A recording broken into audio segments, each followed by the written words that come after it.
బాబాయ్ దా సిట్టింగ్ వేద్దాం.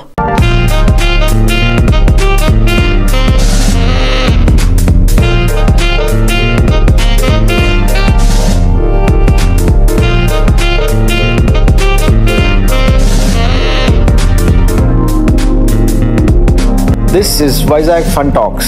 It's not a podcast, it's a fun cast. నమస్తే, వైజాగ్ ఫన్ టాక్స్ మరో పాడ్కాస్ట్ కి స్వాగతం సుస్వాగతం. ఒక సంచలనాత్మకమైన న్యూస్ ఆంధ్ర క్రికెట్ లో బయటకు వచ్చింది. గ్యారీ స్టెడ్, న్యూజిలాండ్ ఫార్మర్ కోచ్, ఎవరైతే ఇండియాని 3-0 బీట్ చేశారో ఆ టీమ్ కి కోచ్ ఇప్పుడు ఆంధ్ర క్రికెట్ కి కోచ్ గా అవుతారని న్యూస్ వచ్చింది. ఆంధ్ర క్రికెట్ యాక్చువల్ గా చాలా విశ్వ ప్రయత్నాలు చేస్తున్నారు రంజీ ట్రోఫీ విన్ అవుదామని. అందుకని ఇది final throw of the dice లా అనిపిస్తున్నారు నాకు.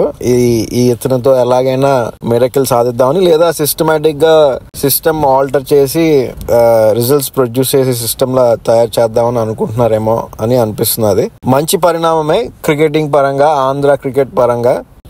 ఎప్పటి నుంచో రావాల్సిన మార్పులు అవి రావచ్చు. ఎందుకంటే చాలా కష్టపడుతుంటారు ఆంధ్ర క్రికెట్ యంత్రాంగం. ఎన్నో రోజుల నుండి, ఎన్నో సంవత్సరాలు నేను చూస్తున్నాను. కోచ్లు అందరూ పాపం చాలా కష్టపడుతుంటారు. చాలా ఎంకరేజ్ చేస్తారు కూడా ప్లేయర్స్ ని, ఆడాలి, అది రంజీ ట్రోఫీ గెలవాలని. కానీ ఎందుకో రంజీ ట్రోఫీ మిగతా చిన్న చిన్న టీంలు కొంచెం బాగా ఇంప్రూవ్ అయ్యి గెలిచినా కూడా ఆంధ్ర అంతమంది ఆడుతున్నా, అంత ప్యాషన్ ఉన్నా గెలవలేకపోయారు. అది ఇప్పుడు మారుతుందేమో అని ఆశిద్దాం.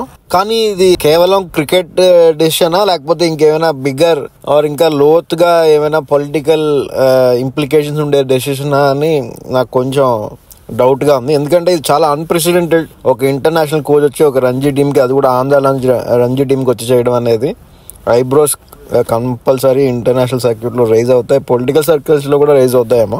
ఎందుకంటే cricket end of the day English and British వాళ్ళకి అది ఒక సాఫ్ట్ డిప్లొమసీ.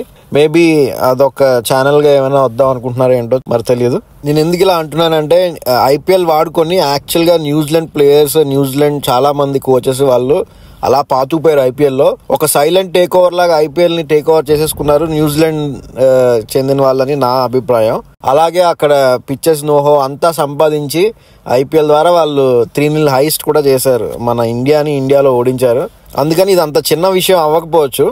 ఏదో ఒక పెద్ద థాట్ ప్రాసెస్ తోనే ఈ డెసిషన్ తీసుకొని ఉండుంటారు అని నా అభిప్రాయం. చూద్దాం. ఓన్లీ క్రికెట్ పరంగానే అయితే అది ఒకవేళ ఇంప్రూవ్ అయితే ఆంధ్ర క్రికెట్ కి మంచిదే. చాలా మంది యంగ్స్టర్స్ అది ఎక్స్పోజర్ వస్తుంది.